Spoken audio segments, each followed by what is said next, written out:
बदले की और बुजुर्गी के खिलाफ गुनाह किया है।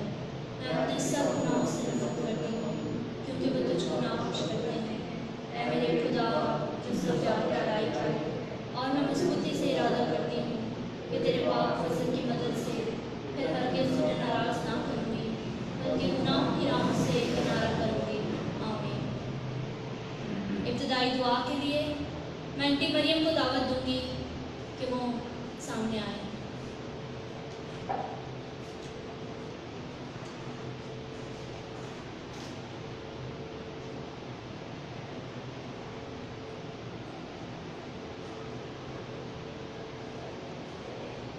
आए हम बड़े ईमान और भरोसे के साथ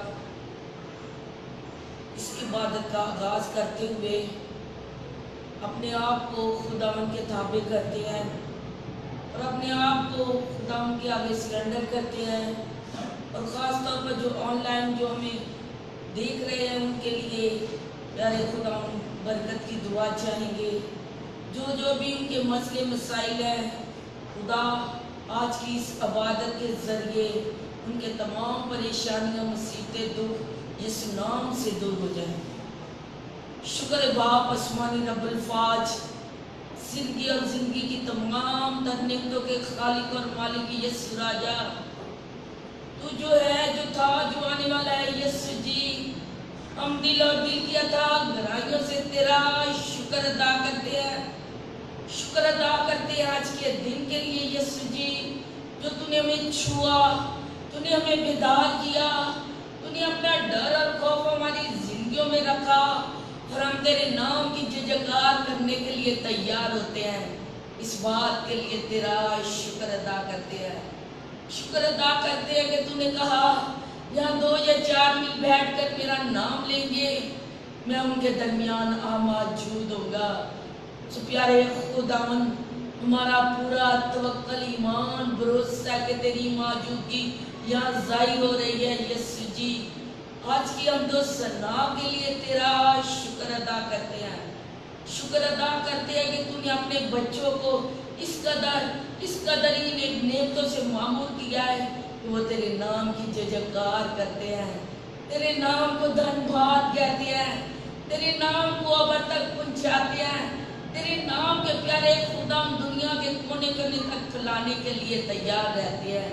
इस बात के लिए भी तेरा शुक्र अदा करते हैं, शुक्र अदा करते हैं कि जितनी देरी तेरी पाक हजूरी और मामूरी में ठहरे रहे, तू अपने दरीचे खोल देना, तुम्हें हिकमत की रूह से भर देना, तुम्हें रूहुल कुद्दूस की हजूरी और मामूरी से मामूर कर देना, तुम्हें लफ्जों की तरतीब देना, तुम्हें लफ्जों का बयान देना, ताकि हम रूह और सच्चाई से तेरे नाम को जला देने वाले हो सके और हम रूह में एक नई जिंदगी में दाखिल होने वाले हो सके, रूह की नेमतों फलों की मामूरी और हजूरी से मामूर होने वाले हो सके, क्योंकि यीशु नाम आला नाम, यीशु नाम पाक और पवित्र नाम, यीशु नाम में रिहाई देने वाला नाम, यीशु नाम में कामलियत तक पहुंचाने वाला नाम, यीशु नाम में अबर छा जाता है, यीशु नाम में बंधन टूट जाते हैं, यीशु नाम में बड़े बड़े मौजज़ात हो जाते हैं।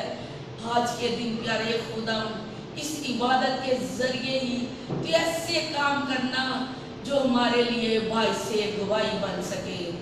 आज के दिन जो मांगा सो पाया, मांगती हूँ तेरे बेटे अल मसीहा के नाम से, आमीन।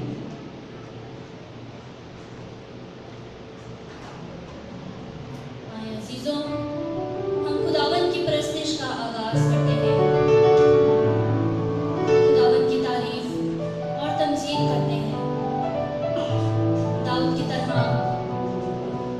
आज हम भी उसके हुजूर जाते हैं। हम ज़बूर गाएंगे 101, गीत तेरे नया दे मैं गामा रब्बा।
हिकमत, दानिश और फहम की राह पर चलें।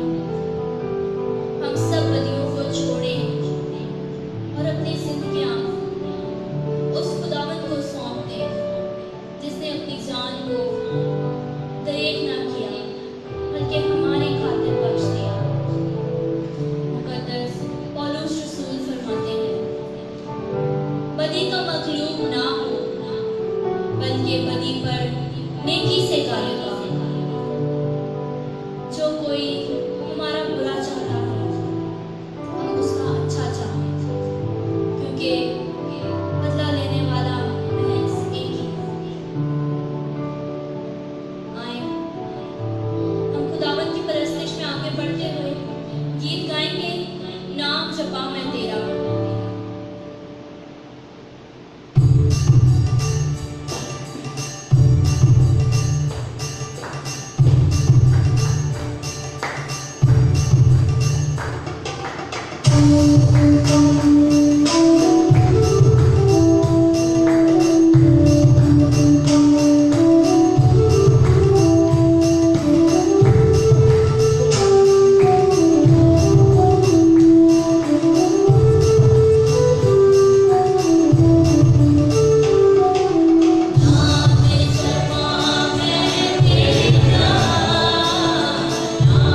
खुदावन फरमाता है, अब अगर तुम मेरे हुक्मों की फर्माबरदारी करोगे और मेरे अहद को मानोगे तो सब कौमों में से तुम मेरे खास कर मेरे होगे, हालांकि सब जमीन मेरी है।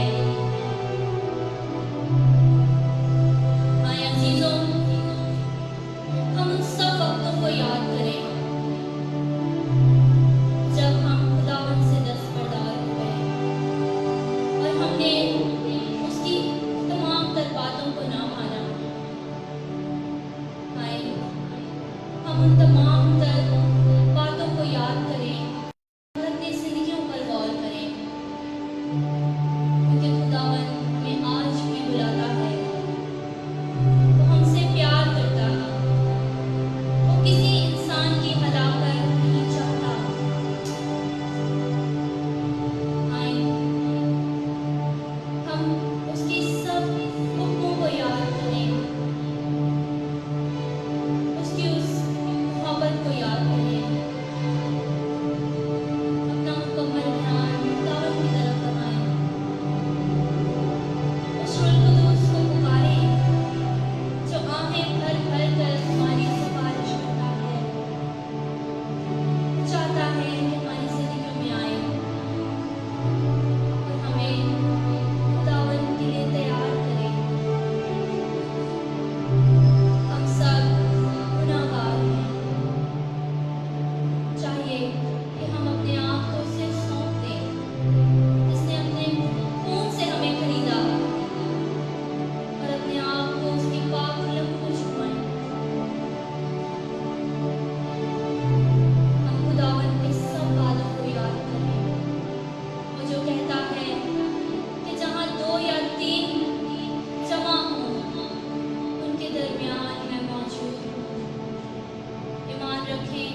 के लिए मैं नासिर भाई को दावत दूंगी कि वो आज के कलाम के लिए दुआ करें।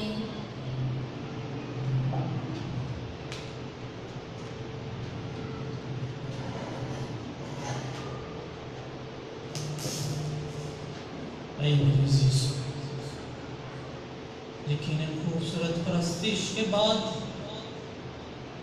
हम रूह से मामूर हैं। खुदावंद से दुआ मांगते हैं, एक दफा फिर अपनी आंखों को बंद करते हैं और आंखों को खोलते हैं। खुदावंद का शुक्र अदा करते हैं कि एक दफा उसने हमें एक खूबसूरत मौका बख्शा कि हम मिलकर उसके नाम को जलाल देने। अब जबकि हम कलाम सुनने खुदा से खास दुआ करते हैं। खुदा आसमान ज़मीन के मालिक, खुदा बहरवर के मालिक, अल्फा ओमेगा, अव्वल और आखिर है। खुदा तो हमेशा से हमेशा तक सल्तनत करने वाला बाप, हम तेरा शुक्र अदा करते हैं। खुदा शुक्र अदा करते हैं कि तू यहाँ हमारे साथ मौजूद है। खुदा रूह की जुम्बश और रूह के बादल हमारे साथ हैं। खुदा खास आज जबकि हम हाजिर हैं खुदा तेरे हुक्मों के बारे में सीखने के लिए, खुदा तेरे 10 एहकाम के बारे में सीखने के लिए, खुदा एक एक को छुए। खुदा हमारे दिलों की धरती को नरम कर दे, ताकि जब तेरे कलाम का बीज इस दिल की धरती पर गिरे तो वह जड़ पकड़े और 100 गुना फल लाए। खुदा आज का कलाम इतना मुतासिर करने वाला कलाम हो कि जिस तरह पतरस रसूल ने अपने पहले ही वाज में, अपने पहले ही कलाम में हजारों लोगों को तब्दील कर दिया। खुदा आज उसी तरह का पैगाम तेरे बंदा के जरिए हम तक पहुंचे, ताकि हम तब्दील हो जाए। जो देखने वाले हैं वो तब्दील हो जाए, जो सुनने वाले हैं वो तब्दील हो और वो यकीनन 100 गुना फल लाए। ए खुदा तेरे बंदा को खुदा तेरी पाक हुजूरी में रखते हैं। खुदा तुझे सर से लेकर पांव तक छुए। खुदा अपना रूह उस पर उड़ेल, ताकि खुदा वो ना बोले बल्कि तेरा रूह है खुदा की जुबान से निकले और जो गुदे को छू जाए, गुदे को छीटे। खुदा क्योंकि तेरा कलाम ही है जो हमें सीधे रास्ते पे लेके जाता है। तेरा कलाम ही है हमें अच्छी पेड़ बनाता है। तेरा कलाम ही है हमें वो डाली बनाता है जो फलदार हो। तेरा कलाम ही है जो हमारे लिए रोशनी है, हमारी राह के लिए चिराग है। खुदा आज का कलाम पुरअसर कलाम हो जाए। खुदा और यकीनन है खुदा जो तेरे कलाम को सुने वो बगैर असर लाए ना रह पाए। खुदा के रूह जान जिस्म को छू रहे। खुदा बरकत दे। ये सब कुछ मांग लेते हैं तेरे प्यारे बेटे हमारे खुदा यीशु मसीह के नाम से, आमीन।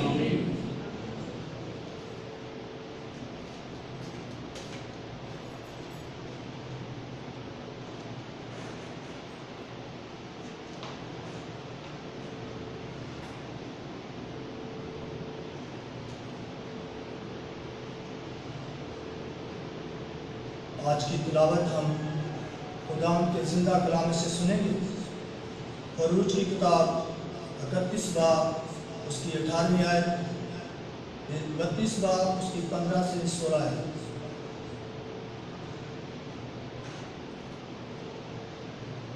और जब खुदावंद कोहे सीना पर मूसा से कलाम करके फारिग हुआ तो उसे शहादत की 2 लोहें दी, पत्थर की वो लोहें जो खुदा की उंगली से लिखी गई थी। तब मूसा फिरा और पहाड़ से उतरा और शहादत की 2 लोहें उसके हाथ में थी। दोनों लोहें इस तरफ और उस तरफ अपनी दोनों जानिब लिखी हुई थी और दोनों लोहें खुदा की बनाई हुई थी।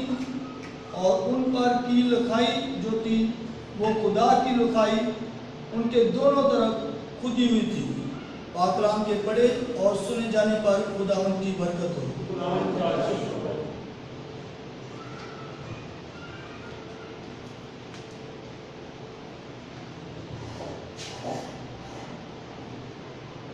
आज के पाक कलाम के लिए हम दावत देंगे सर यूसुफ दिल को कि वो आए और खुदावंद का जिंदा कलाम हमें सुनाए।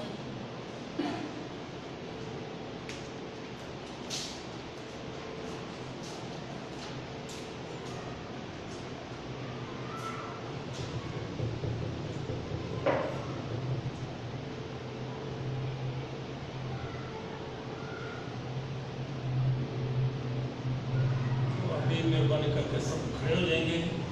अभी हम खुदा के 10 अहकाम दोहराएंगे। खुदा के 10 हुक्म, पहले एक खुदा को मानना, वक्त उसकी बंदगी और उसी को सजदा करना। दूसरा, बेखुदा खुदावंद का नाम न लेना। तीसरे, खुदावंद का दिन पाक रखना और उसमें बदनी मेहनत का काम न करना। चौथे, माँ बाप की इज्जत करना। पांचवें, खून ना करना। छठे, ज़िना ना करना। सातवें, चोरी ना करना। आठवें, झूठी गवाही न देना। नौवें, बुरी ख्वाहिश न करना। 10वें, बगाने माल का लालच ना करना। आमीन। तशरीफ रखें।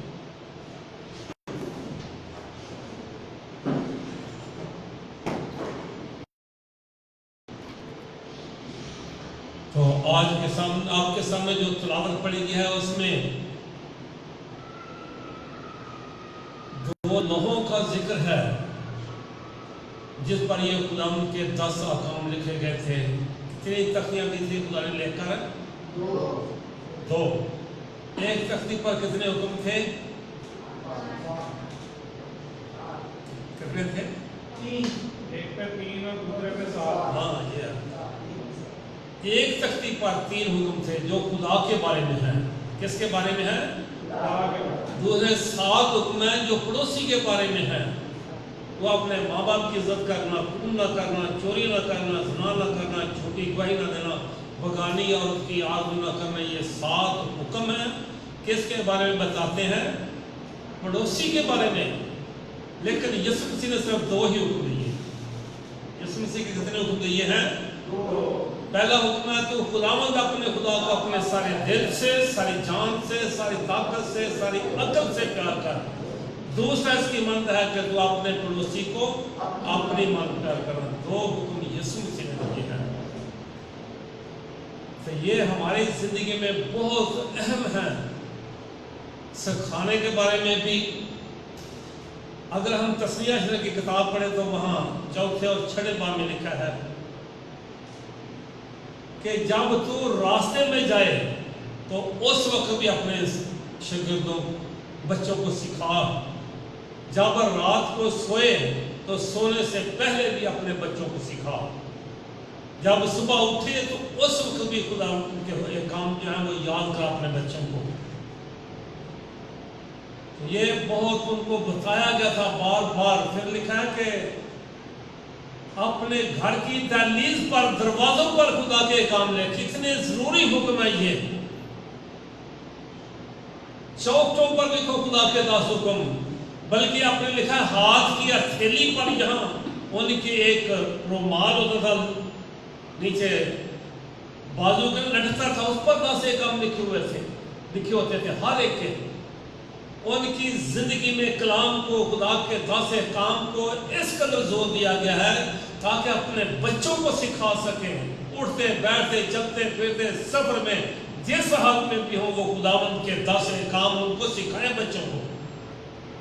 और मेरे तो हम कोशिश ही नहीं करते हमारे बच्चों में।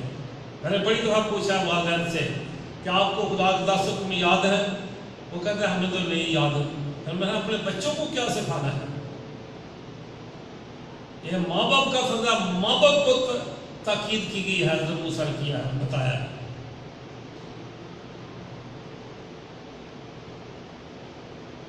तो ये बहुत जरूरी है हमारी जिंदगी में। जब तक हम अपने बच्चों को सिखाएंगे नहीं, क्योंकि खुदा के कलाम में कुदरत पाई जाती है। तो 119 बोल में भी अभी हमने सुना था कि खुदा का कलाम क्या है, हमारे कदमों के लिए चाग है और मेरी राह के लिए रोशनी है। खुदा के कलाम में रोशनी है, जिंदगी है, फतह पाई जाती है अगर हम बशर्ते के खुदा के 10 अहकाम अपने बच्चों को सिखा लें। ये बहुत जरूरी है। तो फिर मैं कल रात को पढ़ रहा था मर्सी की किताब में, दूसरे मर्सी में लिखा है नामी 19 में,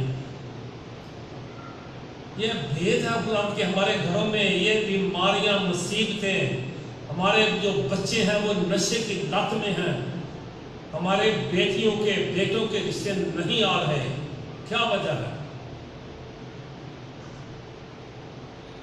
मर्सी के किताब में लिखा है कि रात के पहले में उठकर खुदावंद के हुजूर फरियाद कर अपने बच्चों के लिए, ये हम नहीं करते। अगर हम रात के पहले में उठकर दुआ करेंगे, आपको दुआ भी नहीं करनी पड़ेगी, खुदा आपके मांगने से पहले ही आपको देगा। आपके बेटों बेटियों के लिए, शादी के लिए फिक्रमंद है आजकल वालिदैन बहुत सारे। देखा है घरों में कितनी कितनी उम्र की बेटियां हो चुकी हैं, रिश्ते नहीं मिल रहे, बेटों के भी सीखा है। तो यही वजह है कि हम खुदा को याद नहीं करते, उसे पुकारते नहीं, दुआ में नहीं रखते।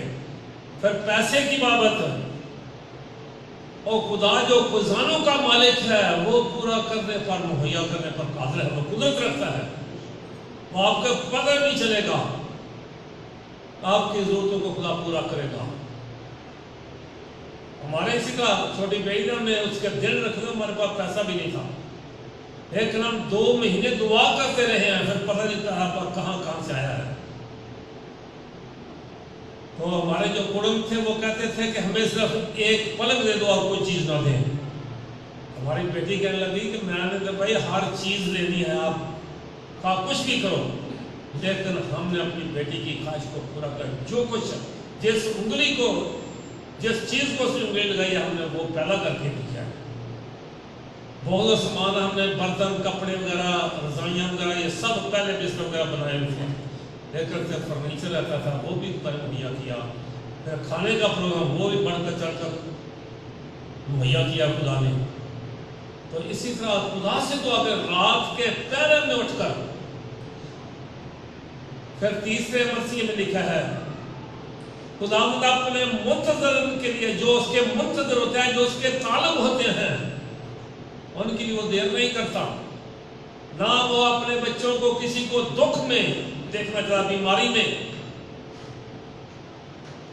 खुदा हमें प्यार करने वाला बाप है, वो हमसे प्यार करता है, बशर्ते हम खुदा अपने खुदा के काम को माने, उस पर अमल करें। अगर हम नहीं करेंगे तो फिर हमारे आने वाली नस्लें भी तबाह हो जाती हैं। मैंने एक दिन ईसा में गया था, वहाँ लड़के जो थे, नौजवान बेटे, वो गेमें खेल रहे थे और गालियाँ दे ऐसी, या वो वहाँ से कोई लड़की गुजरती है, कोई औरत गुजरती है, ऐसी गालियाँ देते हैं जो सुनने के काबिल नहीं होते। मैंने उनको फिर समझाया कि आपके घरों में आपकी बहनें हैं, बेटियाँ हैं, आप क्यों ऐसी गालियाँ दे रहे हैं। फिर उन्होंने हाथ जोड़े मेरे सामने, मास्टर जी माफ कर दें, आइंदा ऐसा नहीं होगा। तो ये माँ बाप का फर्ज है अपने बच्चों को हिदायत करना, रहनुमाई करना। तो इसी तरह और भी बहुत सी बातें जो करने वाली हैं। तो ये 10 अहकाम जो है ये 2 जगह लिखे हुए हैं, खुरूज की किताब में है 20 बार में, और तस्मीया शरा के 5 बार में है, 6 से 13 तक। ये खुदा ने बार बार दोहराए हैं बनी इसराइल को, उठते बैठते चलते फिरते खुदा के 10 अहकाम याद करना।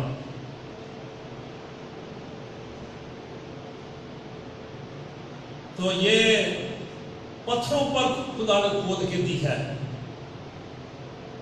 जब हजरत मूसा को ये 10 अहकाम मिले हैं तो तो जब वो वापस आता है अपने लोगों के पास, तो उन्होंने बछड़ा बनाकर उनको पूजना शुरू कर दिया था, बुत परस्ती करना शुरू कर दी।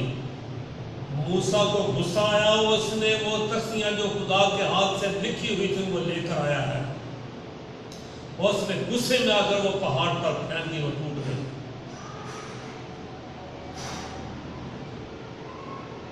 फिर खुदा ने उसे बुलाया, खुदा उसे गुस्से हो जाता है कि तूने ऐसा क्यों किया है।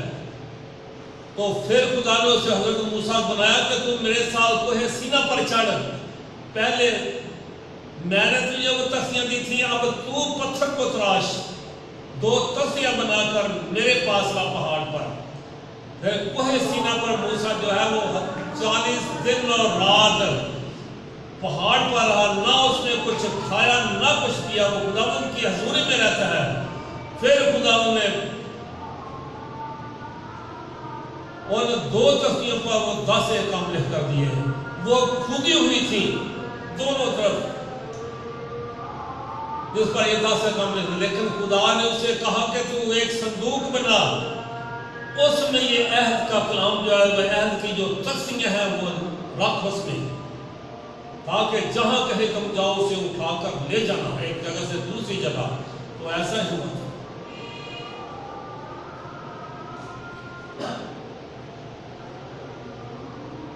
तो मेरी तो इसी तरह योशुआ मूसा के मरने के बाद वो अहद का संदूक कहनों ने उठाया हुआ था, उनके जो 40 साल थे जलावतनी के वो पूरे हो चुके थे, सिर्फ चंद एक दिन रहते थे, आखिरी महीना था उनका 40 साल का।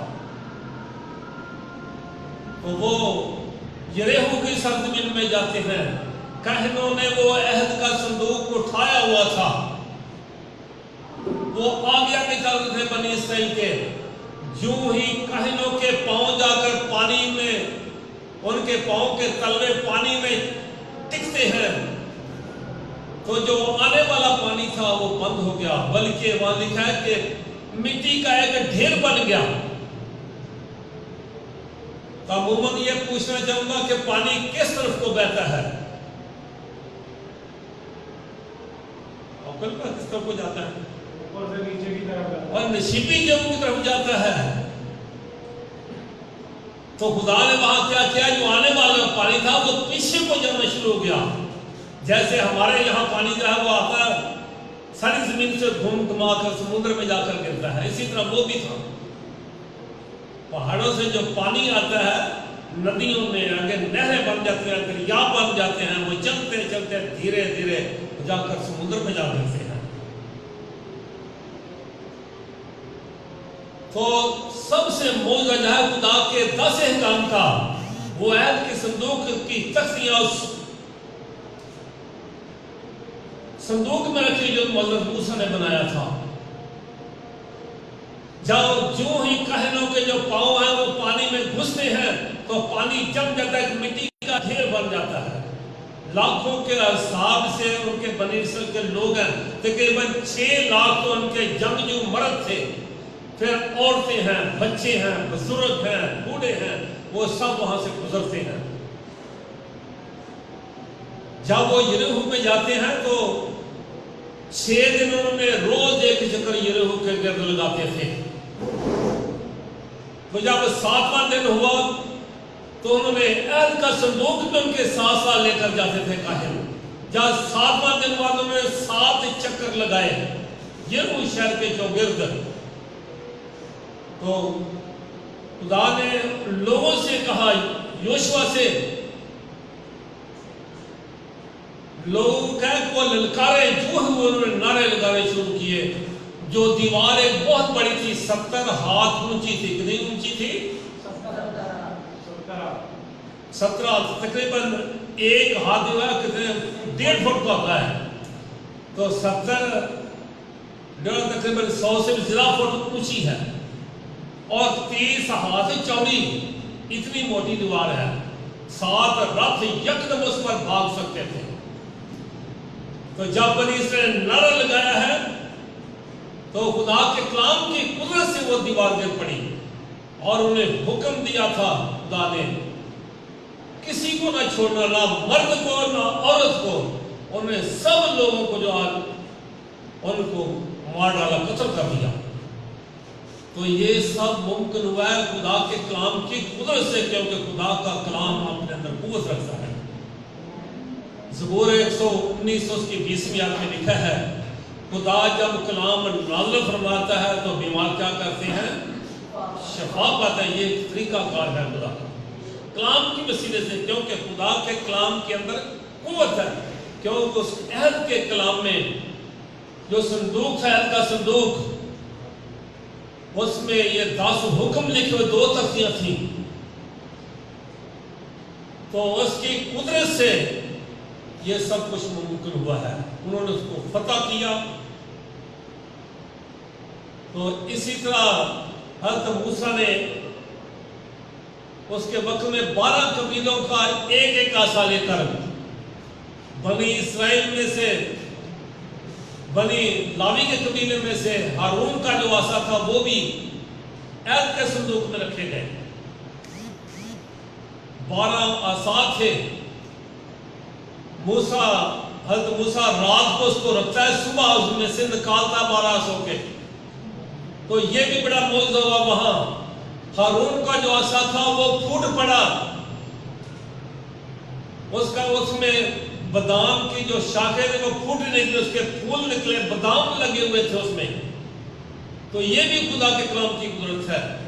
मूसा का जो आसा था वो फूट पड़ा था, तो ये भी खुदा के कलाम की कुदरत है।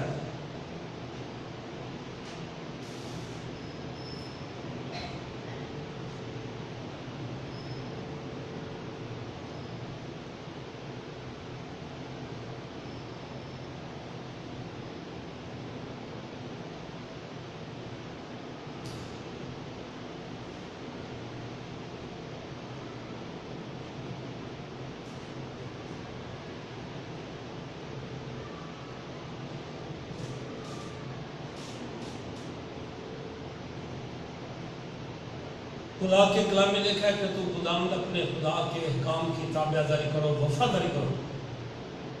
खुदा के कलाम की वफादारी हमारे लिए बायस बरकत बनती है। जिस तरह एक घराना है, इनके लिए काहिन का, काहिन थे, पढ़े लिखे शख्स है, बेटे भी काहिन है, बाप भी काहिन है, लेकिन जो बेटे थे वो बाप के नाफरमान थे। खुदा ने उनको भी सजा दी, उनके बाप को भी। बनी इस्राएल की और फलस्तीनियों की लड़ाई होती है, जंग होती है, तो अपने साथ वो अहद का संदूक लेकर गए हैं। तो बनी इस्राएल में से 30,000 लोग मारे गए। उनसे जो अहद का संदूक था वो छिन गया, वो छीन कर ले गए उनसे। किसी आदमी ने आकर उस अली जो काहिन उसको बताया कि तेरे दोनों बेटे मर गए हैं, तो वो कुर्सी पर बैठा हुआ था। तो उसने सबसे पहले उनके संदूक के बारे में पूछा, अहद का संदूक तो क्या हुआ है? तो उसने बताया कि वो उनसे छिन गया है, वो ले गए हैं छीन के फलस्तीनियों से। तो वो कुर्सी पर बैठा हुआ था, वहां नीचे गिरता उल्टी तरफ, उसकी गर्दन टूट गई, वो मर जाता है क्योंकि वो बहुत मोटा भी था। और जो फिनहास था, उसकी बीवी, बच्चा जन्ने के नजदीक थी, उसके दिन थोड़े से थे। उसको भी जब देखा उसने कि हमारे जो शोहरा वो भी मर गया, ससुर भी मर चुका है, मेरा जेठ भी मर चुका है, तो उसको दर्द, वो भी दर्द में मुब्तला हो गई। तो उसने एक बेटे को जन्म दिया। तो वो बेटे को जन्म देने के बाद वो फौत हो जाती है। उसका नाम उन्होंने एकाबूद रखा था। क्या नाम रखा था? एकाबूद। इसका ये मतलब है कि हशमत जो थी बनी इस्राएल में से वो जाती रही। तो अबरानी में एक लफ्ज़ अल हाकाबूद, जिसका मतलब है खुदाए जुल जलाल। जिस तरह बनी इस्राएल जो जब उन्होंने हैकल तैयार किया तो उसकी तकदीस करने लगे। काहिन 80 थे तकरीबन। जब वो तकदीस कर रहे थे, खुदा के जलाल ने हैकल को भर दिया।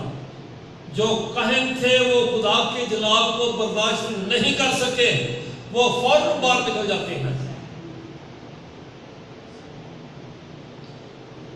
तो आज के बताया गया है कि उनसे खुदा का जलाल जो है वो छिन जाता है। हशमत उनकी बनी इसराइल की जाती रही, सिर्फ नाफरमानी की वजह से। एक घराने में वो कहन था, उसके बेटे भी मारे गए, वो खुद भी नहीं कहन मारा गया, उसकी बहू भी मारी गई, पूरा घराना गुमशुदा हो गया। तो सिर्फ ये नाफरमानी की वजह से है।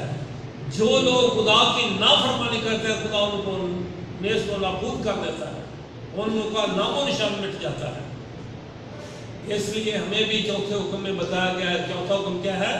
आपने क्या कर, माँ बाप की इज्जत करना, ताबियादारी कर। माँ बाप की क्या कर? किसी हुक्म के साथ वादा नहीं है। इस हुक्म के साथ वादा है, अगर तो अपने माँ बाप की इज्जत करेगा तो मैं तेरी उम्र जमीन पर क्या करूंगा? बढ़ा दूंगा। खुदा बरकत भी देता है अगर हम बच्चे माँ बाप के फरमा बरदार रहें, उनकी इज्जत करें, तो खुदा उनको बरकत देता है, बरकत का वसीला बनता है। फिर वो ऐद का संदूक जो छीन कर ले गए थे, उनके साथ देखे क्या होता है।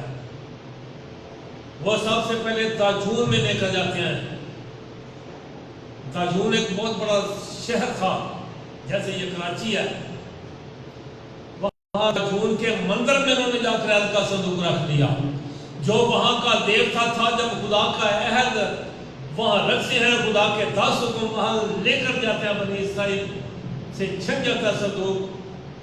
तो खुदा ने क्या किया था कि वो एक तरफ खुदा का संदूक है, दूसरी तरफ दाजून का मंदिर है, बुत बना हुआ है।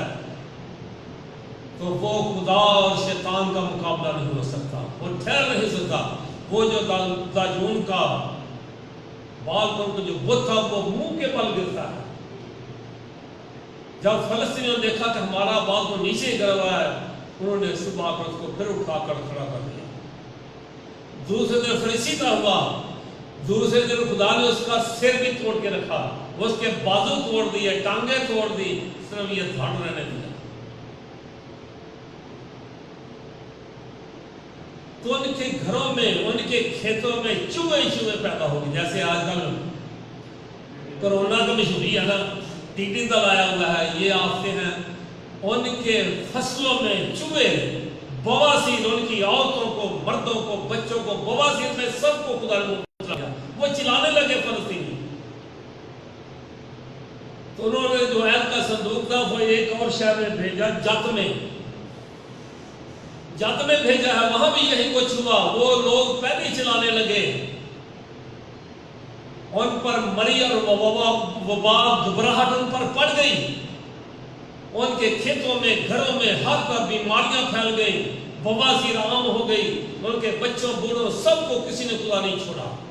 उनके जानवर भी मरने लगे, बंदे भी मरने लगे। वो सब जत के रहने वाले चिल्लाते हैं। फिर तीसरी बार उनको लेकर जाते हैं अकरून में, वहां भी ऐसा हुआ। तो वो अपने कहनों से, अपने नजूमियों से कहने लगे कि इस वबा को हमसे दूर कर। वो कहने लगा कि ये वबा ऐसे नहीं दूर हो सकती।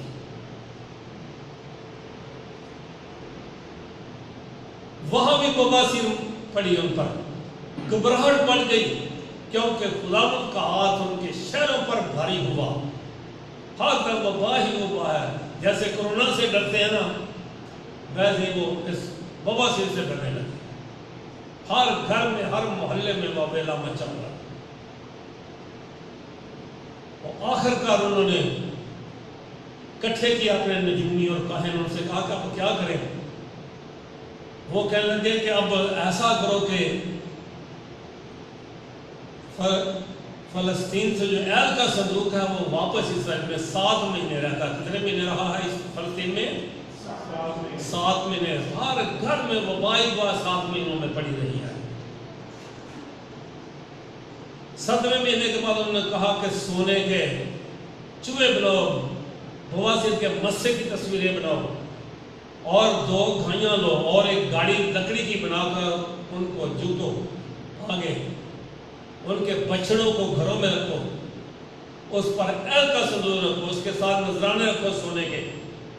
उन्होंने बनाकर अपने फलस्तीन से रवाना कर दिया और वो इसराइल की सरहद में जाकर बैत शम्स में, बैत शम्सी, तो ये योशुआ का इलाका था, ये उसके कुरा में निकली थी जमीन, वहां जाकर रुके। एक वहां बड़ा पत्थर था। जब योशुआ ने देखा कि ये तो अहद का संदूक वापस कर दिया इसराइल ने, फलस्तीनियों ने, तो उन्होंने उतार कर वहां एक बड़ा पत्थर था वहां रखा। फिर इसराइल के लोगों को बुलाया तो उन्होंने खुदावंद की शुक्रगुजारी की कि खुदावंद को ये आफात हमसे दूर कर। उन्होंने खुदावंद के हजूर में बहुत सी कुर्बानियां चढ़ाइयां। वो गायें जो थी जिनको कभी हल के नीचे नहीं जोया गया, जुए में के नीचे नहीं आई थी, उनको ज़बह करते हैं। वो गाड़ियां जो उन्होंने भेजी थी वो उसी लकड़ी से वो कुर्बानियां चढ़ाई गई हैं। इस तरह से खुदा ने उनसे जो वो बात थी वो दूर की है। तो आज की तलावत में जो 10 काम हमें दिए गए हैं वैसे फजूल नहीं है। ये हर एक हुक्म जो है वो हमें ईमान से हमारी तालीम के लिए, अगर हम भी जिसका बनी इसमें हुक्म था तो अपने बच्चों को सिखाओ। आने वाली बस नस्लों को जब रास्ते में जाते हो उस वक्त भी, जब सफर करें तो उस वक्त अपने बच्चों को सिखा। घर में जब सोने लगते हैं तो उस वक्त भी सिखा। हर वक्त खुदा के काम को, बल्कि हाथ के हथेली पर, दरवाजों पर खुदा के काम लिख। हमारे घर में मैंने देखा है कि फिल्म की तस्वीरें लगी होती हैं या वो रेसलर नहीं होते उनकी लगाई हुई हैं। और मैं कोई खुदा का खौफ खाओ, कोई खुदा दे कोई ऐप लगाओ, इतने ऐसे लोग फिरते हैं। ये हमारे तौर से खुदा से बरकत भी वैसी पानी है। ये हमारे लिए सोचने का मुकाम है। तो मेरे जो जब तक हम खुदा के काम की ताबियादारी नहीं करेंगे, खुदा के हुक्मों को नहीं मानेंगे, फिर हमें बरकत नहीं मिल सकती। हाल के संदूक में खुदा के लिखी हुई उंगली से खुदी हुई थी दोनों तरफ, वो चट्टानों पर खुदा के काम लिखे गए। आज हमें कहा जाता है कि बाइबल बदल गई हुई है, शरीयत बदल गई है। खुदा के काम है, शरीयत नहीं बदली, ना बाइबल मुकद्दस बदली है, बल्कि खुदा के जो काम है वो अगर हम देखें दूसरे मुल्कों में, उनके अजायब घरों में, जैसे मिस्र है, दमिश्क है, शाम है, बाबल है, तुर्की है, हालांकि वो मुस्लिम ममालिक हैं, फिर भी उनमें वो पत्थर जिन पर अहद लिखा हुआ है, जिन पर खुदा के काम लिखे हुए हैं, शरीयत की किताब लिखी हुई है, वो उनके मौजूद है। वो पत्थर चिल्ला चिल्ला कर कह रहे हैं, खुदा के कलाम में बता रहे कि ये खुदा का कलाम है। जो कोई उनको पढ़ता है वो उनको तब्दील करने की कुदरत रखता है। बाइबल नहीं बदल गई, ना बदलेगी जमाने का आखिर तक, बल्कि उन लोगों को तब्दील कर देती है जो उस पर ईमान रखकर, यकीन रखकर उस पर इतबार करते हैं, वो उन लोगों को बदल देती है। पत्थर चिल्ला चिल्ला कर कह रहे हैं, ये खुदा का कलाम है। फिर पालोस और पतरस रसूल के खतों में हमने पढ़ा है, वो कहते हैं कि ये नबूवत का कलाम है। मुकश्शिर कलाम में लिखा है ये नबूवत का कलाम है। ये नविश्ते जो हैं वो रूह कुद्दस के इल्हाम से लिखे गए हैं।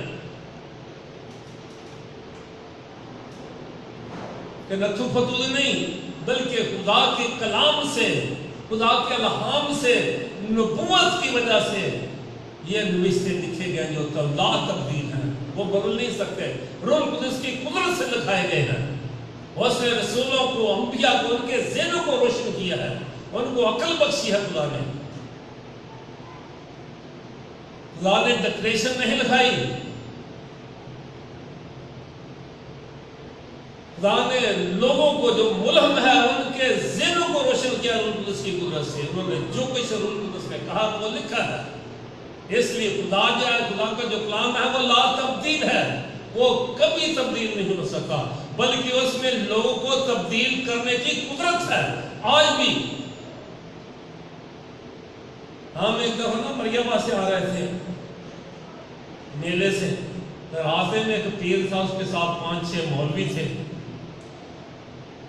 तो जो लोग थे वो सुंदर सिंह वाले के थे। सुंदर सिंह ना फैसलाबाद में एक छोटा सा इलाका है। उनसे पूछा कि आप कहाँ से आए? वो कहने लगे कि हम मरियाबाद से आए हैं। उन्होंने फट उन पर सवाल किया,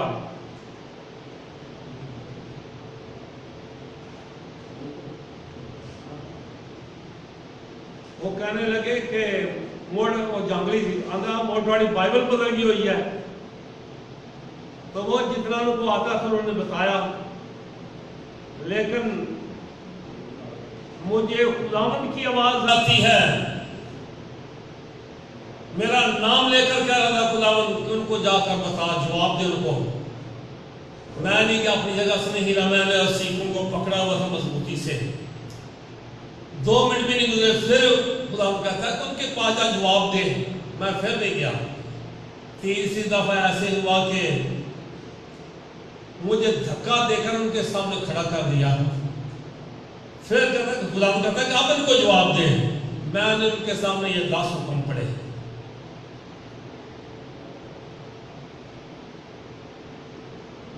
10 हुक्म पढ़ के उन्होंने बताया कि मैं चोरी ना करना, झूठ ना बोलना, ज़िना ना करना, माँ बाप की फरमाबरदारी करी।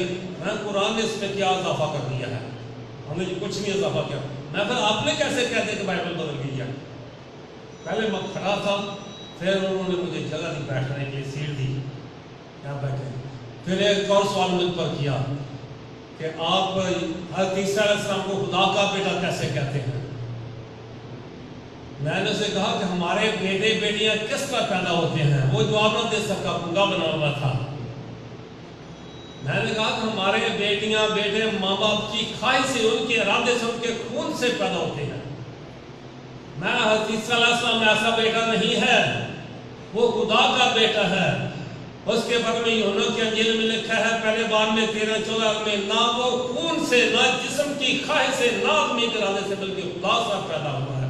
क्योंकि खुदा रूह है, इसलिए उसका जो बेटा है वो भी रूह से पैदा होता है। इसलिए हजरत सदीका मरीम के पास फरिश्ता आता है। कुरान में भी लिखा है यदना वबारुल कुदस, रूह कुदस तुझे मदद देगा। फरिश्ता आता है सदीका मरीम के पास, उससे कहता है कि सलाम है तुझ पर जिस पर फजल हुआ। वो घबरा जाती है हजरत सदीका मरीम, वो कहती है कि घबराने की जरूरत नहीं है। तो उसको तरीकाकार बताता है कि रूह कुदस की कुदरत तुझ पर साया करेगी। वो मालूद मुकद्दस जो तुझसे पैदा होगा वो खुदा ताला का बेटा करेगा। इंसानी नुक्ते से नहीं, बल्कि खुदा के रूह से पैदा हो, क्योंकि खुदा रूह है, उसका बेटा भी रूहानी है, जिस्मानी बेटा नहीं है। इसलिए बगैर बाप के पैदा हुआ है। तो आइए आज हम खुदा के सामने उसकी हजूरी में ये दुआ करें कि खुदा हमें अपना फजल बख्शे, ताकि हम खुदा के काम को अपनी जिंदगी का एक वसीला बना लें।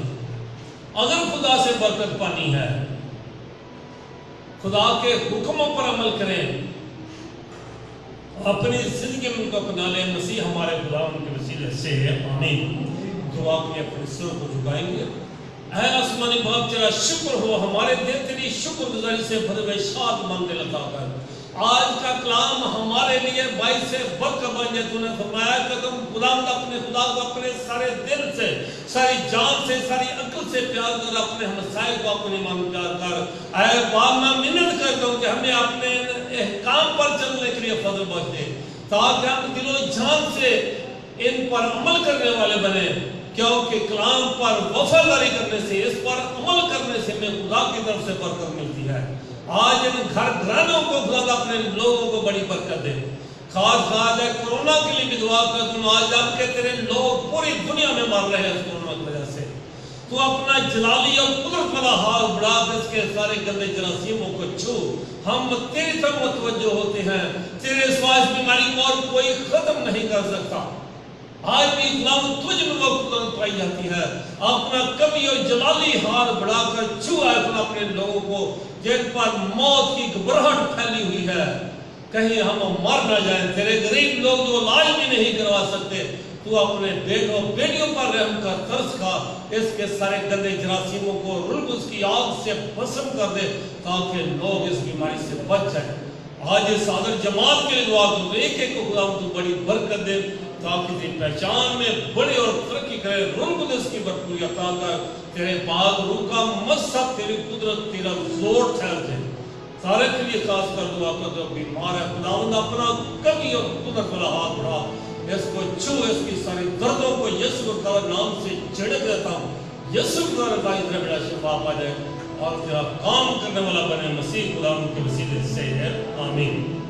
बात हो गया फिर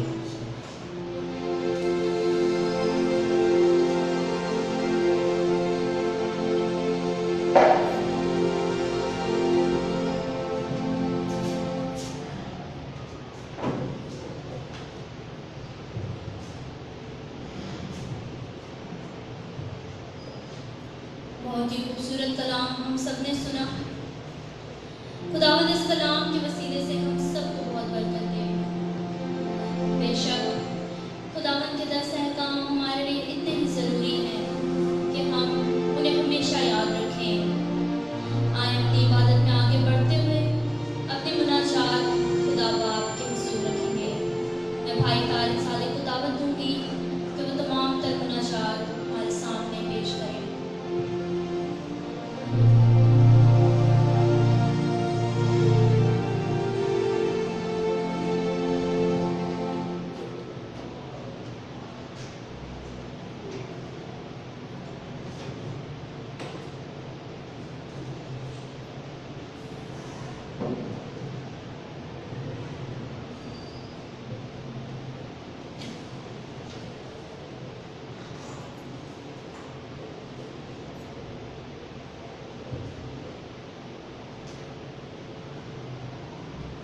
मुझसे खुदा ने मेरे अजीज भाई और बहन और प्यारे बच्चों, अब वक्त है कि हम अपनी अर्ज़ें और मिन्नतें खुदा के हुज़ूर में रखें और खुदा अपने खुदा को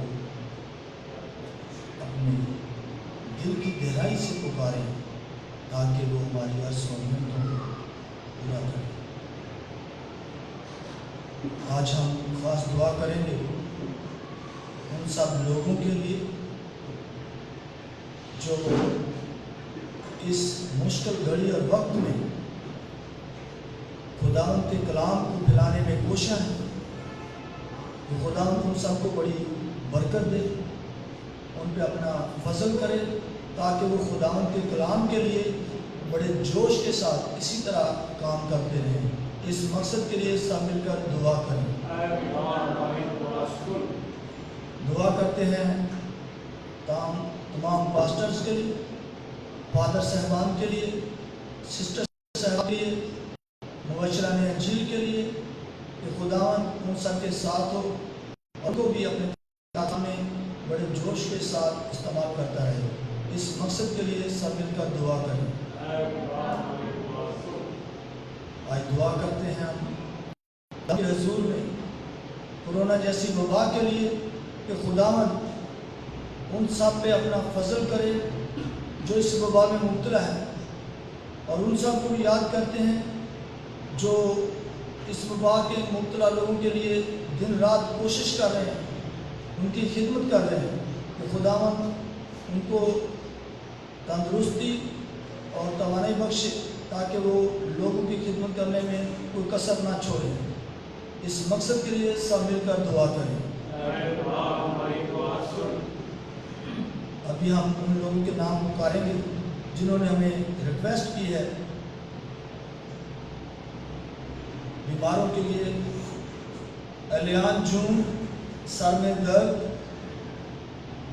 एरिश सैम तंदुरुस्ती के लिए, एरिक जून सेहत और तंदुरुस्ती के लिए, सामीन एरिक तंदुरुस्ती के लिए, मरियम मुश्ताक तंदुरुस्ती के लिए, मुख्तारा बीबी शदीद बीमार हैं इनकी सेहतयाबी के लिए, मोहम्मद शाफी जो गुर्दे की तकलीफ में हैं इनकी तंदुरुस्ती के लिए, नासिर अनैद जोड़ों में और सर में दर्द है तंदुरुस्ती के लिए, जूलिया सुहेल जो कि फालिज के बीमारी में मुब्तला है, उसकी तंदुरुस्ती के लिए। ज़ेवियर बी जेम्स तंदुरुस्ती के लिए। जुनीटा अजीम तंदुरुस्ती के लिए। फरजाना, इनको थायराइड का प्रॉब्लम है, इनकी तंदुरुस्ती के लिए। बशीरा सादिक, इनकी तंदुरुस्ती के लिए। इन सब को अपनी दुआओं में याद रखें और इनकी तंदुरुस्ती के लिए दुआ करेंगे। रिश्तों के लिए मरकज़, लूकस, इन्होंने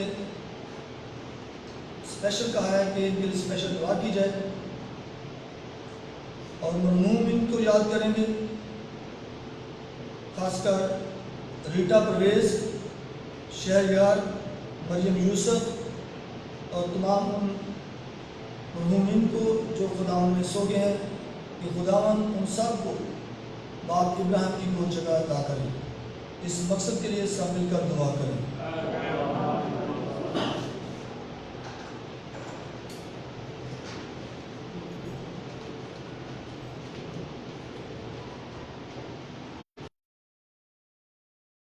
के लिए मैं दावत दूंगी बाजी नाइला, भाई तारिक जावेद और आंटी सीमा कि वो हमारे साथ आएं और आखिरी सेशन में हमारी रहनुमाई करें।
जो अल्फा और ओमेगा है, जो कुदरत और ताकत का बादशाह है, आज वो हमारी जिंदगियों में आना चाहता है। वो चाहता है कि मेरे लोग फर्माबरदारी करें, वो चाहता है कि मेरे लोग मेरे हुक्मों पर अमल करें, वो चाहता है कि हम उसकी राहों पर चलें। वो नहीं चाहता कि हम दाएं या बाएं मुड़ जाएं। वो हमें प्यार करता है, वो हमारी फिक्र करता है, वो हमारी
और हर वक्त खुदा अपने लबों पर तेरी शुक्रगुजारी हो, तेरे नाम से जलाल देते रहे। आप खुदा आज के सारे खुदा के जान को हर एक को खुदा तेरे पाक लबों में छुपा देती हूँ। इनके घरों की चारों तरफ, हम सब के घरों की चारों तरफ अपने पापों की बाढ़ लगा दे खुदा।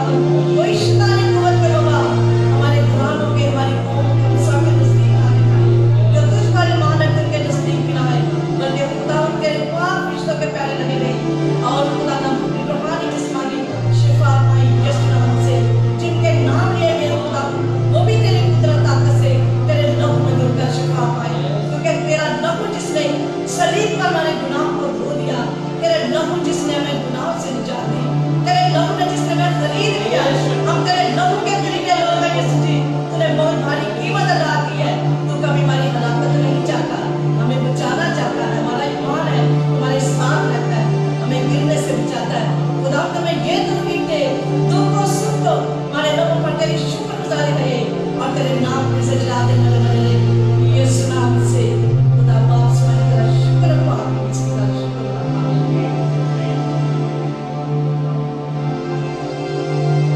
हमारे बाप तू जो आसमान पर है, तेरा नाम पाक होना जाए, तेरी बादशाही आए, तेरी मर्जी जैसे आसमान पर पूरी होती है जमीन पर भी हो। हमारे रोज की रोटी आज हमें दे, और जिस तरह हम अपने कर्जदारों को बख्शते हैं तू हमारे कर्ज हमें बख्श, हमें आजमाइश में न पड़ने दे बल्कि बुराई से बचा, क्योंकि बादशाहत, कुदरत और जलाल हमेशा तेरे ही हैं। सलाम ऐ मरियम पुरफजल, खुदावंद तेरे साथ है, और तुम्हें मुबारक है, मुबारक तेरे पेट का फल यीशु। ऐ मुकद्दसा मरियम खुदा की माँ, हम गुनहगारों के वास्ते दुआ कर, अब हमारी मौत के वक्त आमीन। जलाल बाप और बेटे और रूह कुदस का हो, खुदावंद यीशु मसीह की तारीफ हो हमेशा से हमेशा तक आमीन। खुदा बाप और बेटे और रूह कुदस के नाम से आमीन।